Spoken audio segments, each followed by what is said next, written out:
أعوذ بالله من الشيطان الرجيم.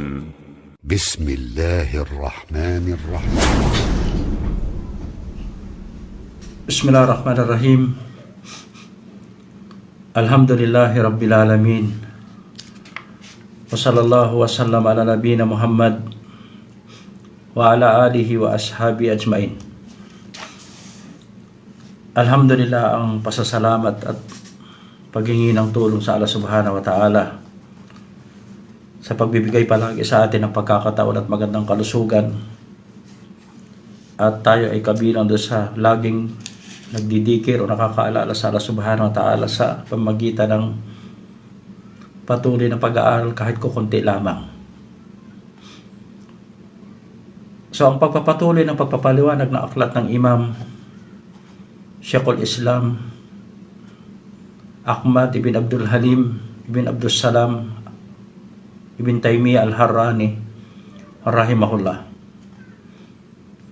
So ang huling iniwan natin na nakaraan ay pagpapaliwanag ng aya na binigay sa atin ng muallif rahimahullah. Sabi niya, bal yu'minuna bi anna Allah subhanahu. Pagkatapos binigay niya sa atin yung aya sa Asyura, sabi dito, laysa kamithlihi shay wa huwa as-sami'ul basir. So ang pag-review ng aya ang aya na ito na nakikita natin na sabi ko kung ano nakaraan na ito ay ugat ng lahat ng mga tamang pag-intindi, pang-unawa ng bab ng asma wa sifat. At ganun din sabi nga ng mga ulama, halimbawa si Sheikh Al-Allama Muhammad Amin Al-Shankiti rahimahullah, sa kanyang paliwanag, sabi niya ang aya na ito ay aalisin lahat ng mga iskal o mga problema o maling pag-intindi ng mga tao sa babul asma wa sifat. Kasi kung ito ay titignan ko anong paliwanag ng mga ulama na ang tamang pag-intindi talaga ng asma wa sifat ay napi wal itbat. Hindi pwedeng puro napi lamang o kaya puro itbat lamang. Kailangan nandiyan talaga yung dalawa na kung ang katangian na hindi angkop sa katangian ng Allah Subhanahu wa Ta'ala dapat i-reject. Katulad ng pagre-reject niya sa Quran. Halimbawa sa Surah Al-Ikhlas, halimbawa sa Ayat Al-Kursi, at iba pa mga sura na laging may mga tinatawag nating napi wal itbat. Pag-negate at pag-affirm ng affirmation ng mga katangian na angkop sa kanyang sarili na siya ay kumpleto, siya ay perpekto at walang anumang uri ng pagkakamali o pagkukulang. So ito ang kanyang halimbawa, sabihin natin laysa kamithlihi shay. Anumang mga katangian na sabi niya rito, wala siyang katulad sa sino man sa kanyang mga nilikha. Na kahit minsan ang mga pangalan na yan na nabanggit sa Quran, na nabanggit ng Allah ang katangian ng nilikha at sa kanyang katangian, pareho lamang sa pangalan. Ito lagi tatandaan natin.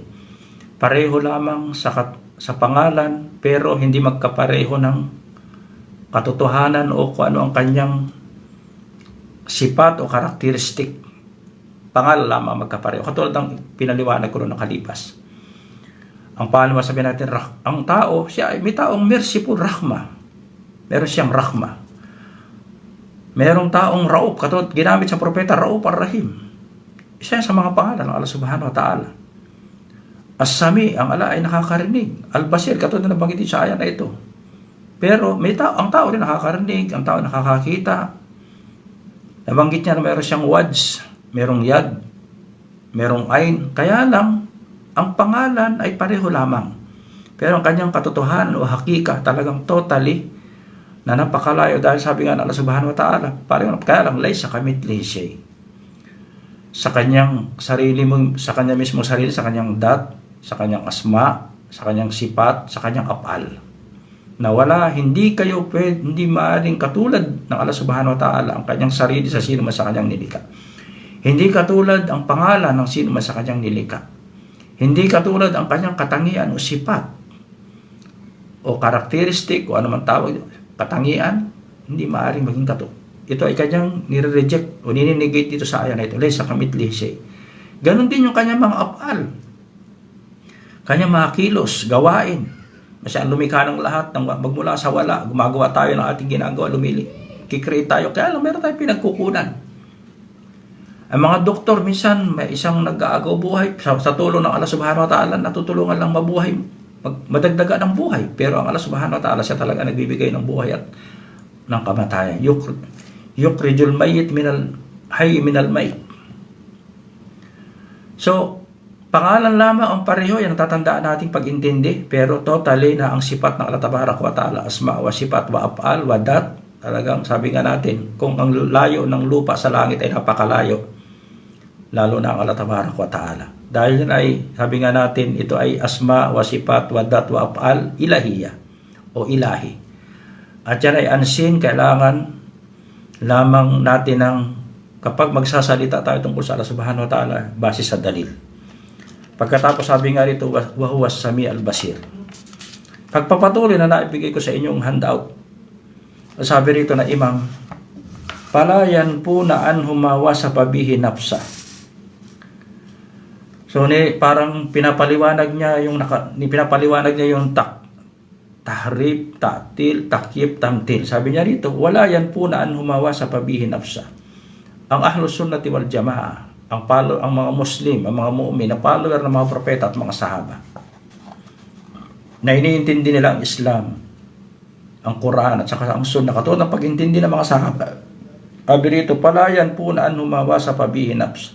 Hindi namin dinideny o nininegate o nireject o tinatanggihan kung paano niya dinescribe, pinakilala ang kanyang sarili sa kanyang kitab. At kung paano siya pinaliwanag ng Propeta Muhammad sallallahu alaihi wasallam, ito, napi. Yan po na, ibig nito, yan napi. So, yan ang ating posisyon, tamang pag-intindi ng asma wa sifat. Wala yuharrifuna al-kalima anil mawadi, sabi niya. At hindi namin pinapalitan, hindi namin binabago. Kung ano kasulat sa Quran, hindi namin pinapalitan. Hindi namin dinadagdagan. Halimbawa, istawa. Gawing istawla, ito na nabanggit ko, nagkamali ako ng pagpaliwanag na pagsasabi ng karaan na dinadagdag ay alif, ang dinadagdag ay lam do sa istawla. So hindi natin pwedeng palitan yung tinatawag nating harakat. Halimbawa, yung dhamma gagawing patha.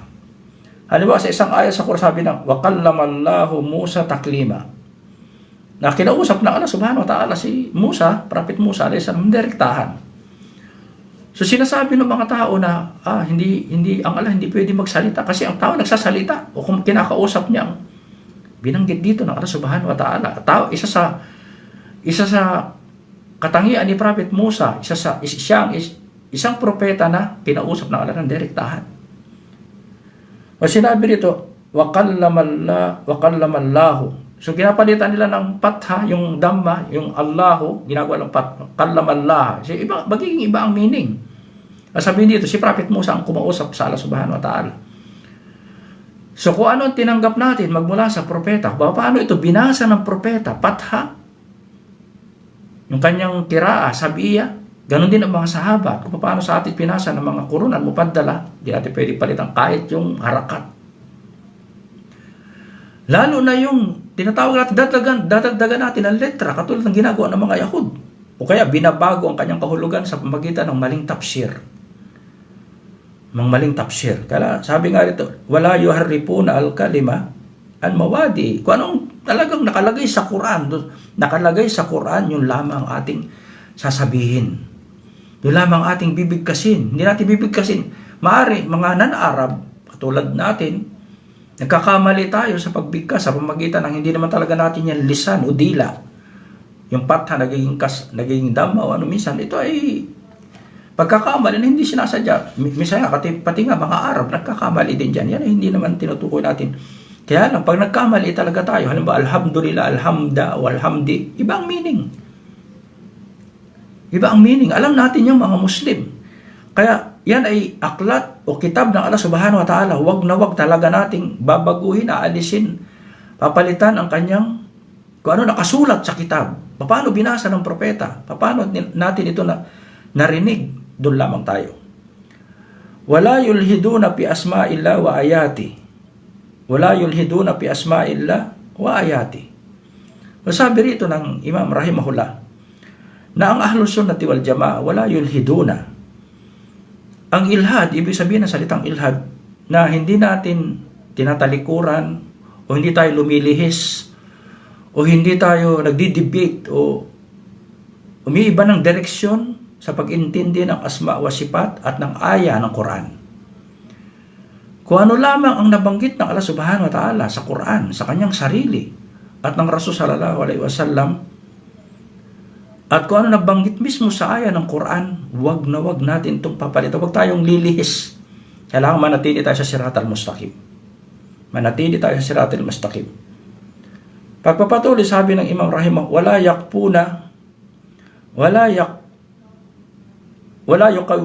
yukayyipuna.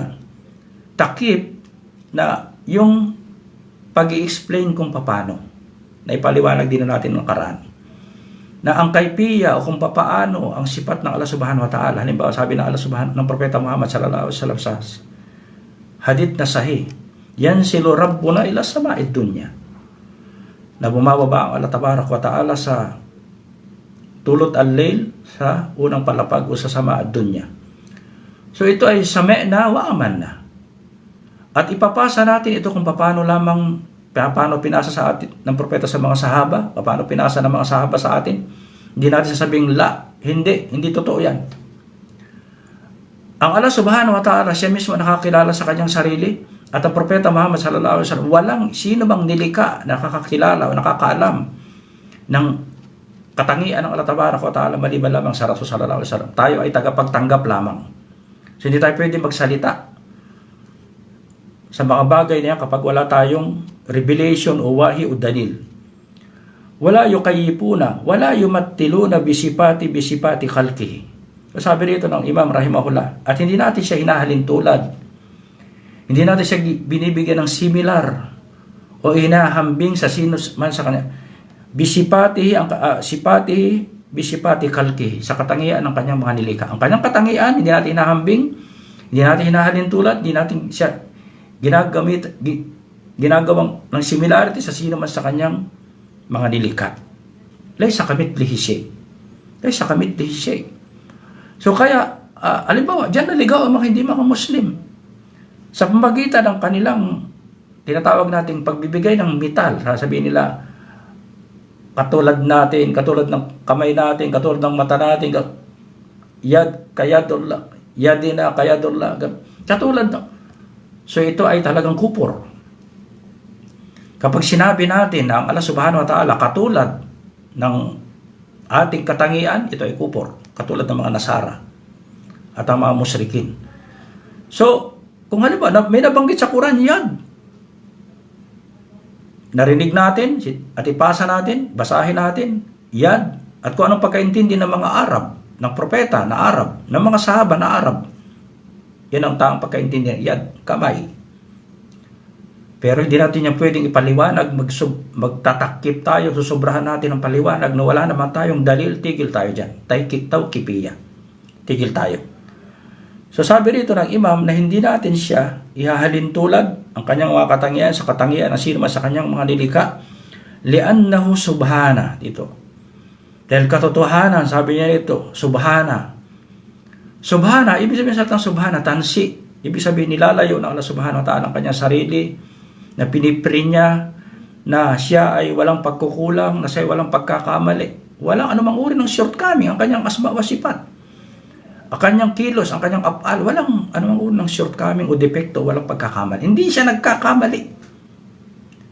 Hindi siya nagkakamali. Pagkatapos binigay niya rito ang mga version ng aya ng Quran. La samiya lahu. Ito ay aya ng Quran. Sabi ng Allah subhanahu wa ta'ala sa isang aya sa Quran, sa surah Al-Maryam, hal ta'lamu lahu samiya? Patanong, meron ba kayong nalalaman magmula sa mga nilikha katulad niya? Katulad ng kanyang pangalan? Katulad ng kanyang katangian? O katulad ng kanyang kanyang sarili? Hal ta'lamu lahu samiya? Ito ang isa na binigay sa atin ng Imam na talagang Allah subhanahu wa ta'ala hindi katulad ng kanyang nilikha. Wala kufuwan lah. At ito naman ay sa surah Al-Ikhlas, walam yakul lahu kufuwan ahad. There is nothing like unto him. Walang katulad ang Allah subhanahu wa ta'ala. Wala neddalah. Ito naman ay sa surah Al-Baqarah, ayah number 22, sabi, wala pala taj'alu lillahi andada. Ang mga kalima o mga labdo o mga bersyon na ginagamit dito ng imam, puro hango sa Quran.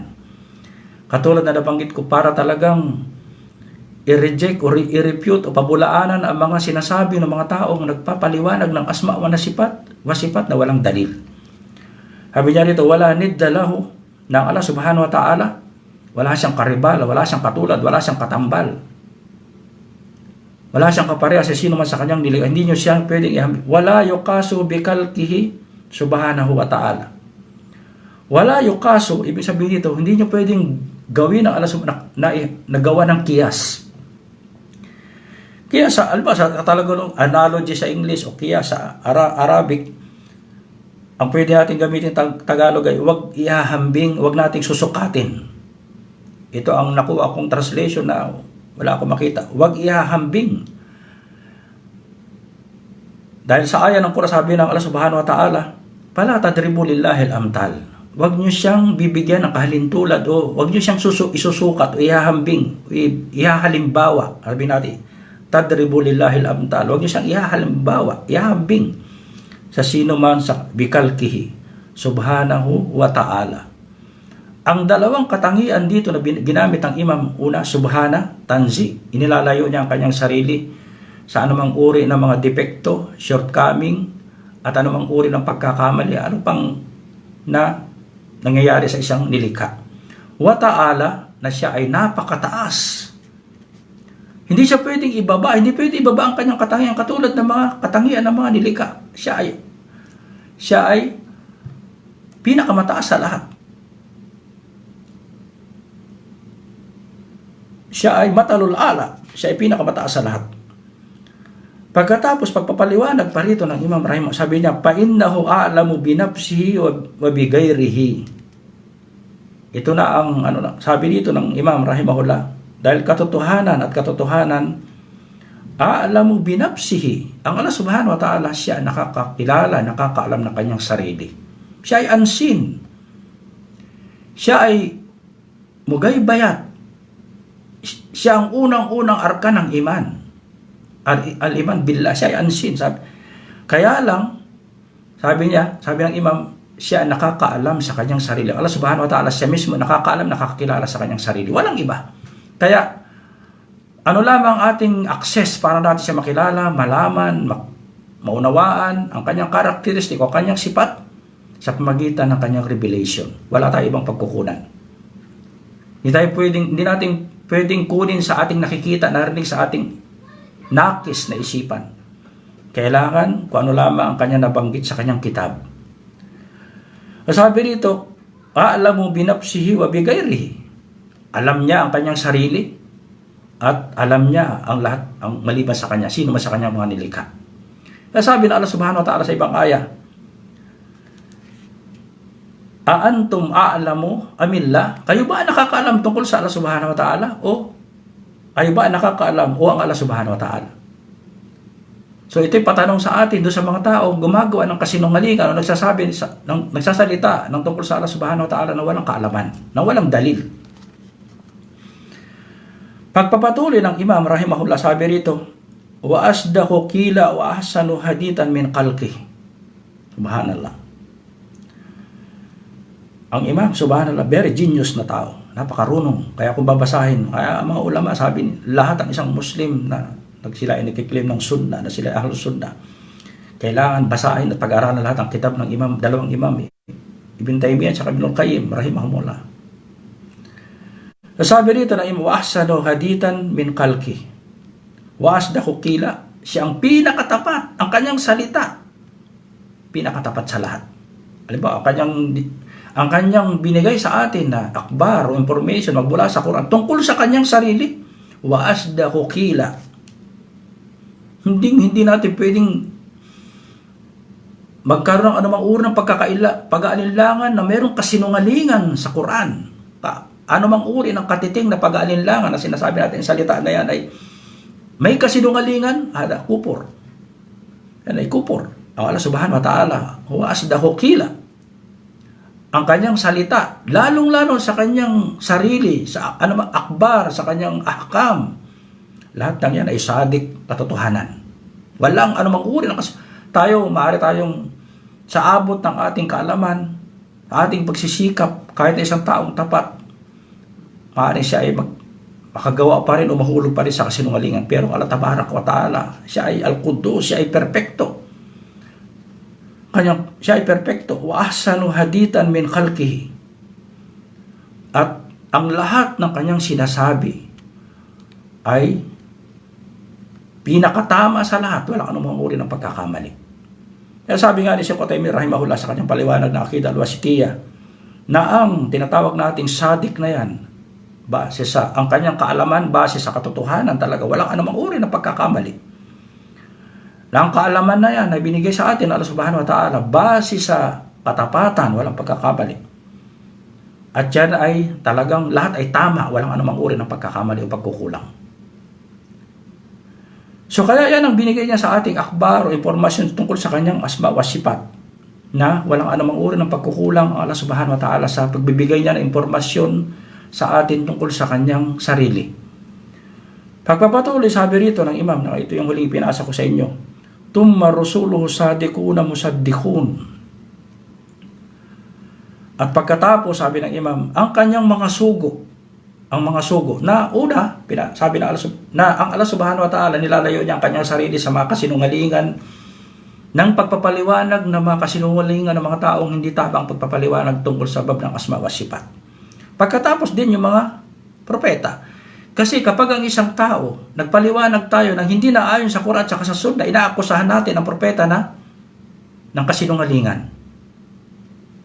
So ang propeta, tumatanggap ng wahi, ng revelation. Wala yantiku anil hawa. Siya tumatanggap ng revelation. Tumma rusulu, ang mga lahat ng mga sugo, rusulu, dito plural, sadiquna musaddiqun. Hindi pipili, hindi kukuha ang Allah Subhanahu wa Ta'ala na padadala niya ng revelation kapag ang tao na yan ay sinungaling. La yajuz, ibig sabihin, hindi maaari ang isang rasul kapag ang isang tao na tinatawag na rasul ay sinungaling, hindi yan pwedeng tumanggap ng revelation. Kasi isang kasinungalingan, hindi maaari magdala ng revelation. Hindi maaring matawag na sugo. Kaya sabi nga ni Shaykhul Islam Muhammad bin Abdul Wahhab, Rasulun la yukaddab. Rasulun la yukaddab. Ang propeta na hindi maaring magsinungaling. Hindi maaring sabihin ng tao na yan is sinungaling. Dahil yan ay rasul. Ang tinatanggap niyang revelation ay kutub as-samawiyah. Galing sa Allah Subhanahu, ang pinakatapat sa lahat na hindi maaring magkaroon ng pagsisinungaling. Kaya ang tawag sa kanya Sadiquna musaddiqun. Sabi nga ni Abdullah ibn Mas'ud sa propeta, Sadiq al-Masduq. As-Sadiq al-Masduq, ang pinakatapat, ang kanyang, siya mismo tapat at yung kanyang tinanggap na risala tapat, katotohanan. Pagpapatuloy ng Imam rahimahullah, sabi rito, bikilapil ladina yaquluna alayhi ma la ta'lamun. Bikilap, sabi rito, na taliwas o lihis o contradiction do sa mga tao na nagsasalita ng tungkol sa Allah Subhanahu wa Ta'ala, tungkol sa asma wa sifat na ma la ya'lamun, na walang kaalaman. Paano mapupunta ang isang tao, ang isang Muslim, na siya ay walang kaalaman sa bab ng asma wa sifat kapag siya ay nagsalita ng walang dalil? Kapag siya ay nagsalita na hindi niya, sasabihin niya, ang Allah ay ganito, ang Allah ay gano'n, itong pangalan ng Allah, itong katangian ng Allah, itong aksyon. Hindi yan ang kailangan galing sa kitab at saka sa surah kung paano niya dinescribe ang kanyang sarili.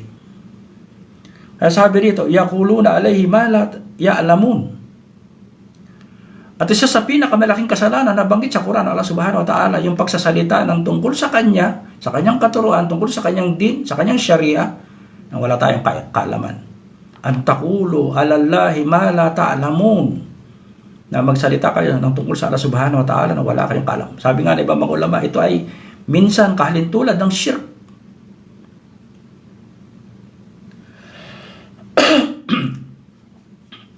Pagkatapos, sabi rito, pagpapatuloy ng Imam rahimahullah, pagkatapos niyang banggitin ng Allah Subhanahu wa Ta'ala ay tasbih o tansi.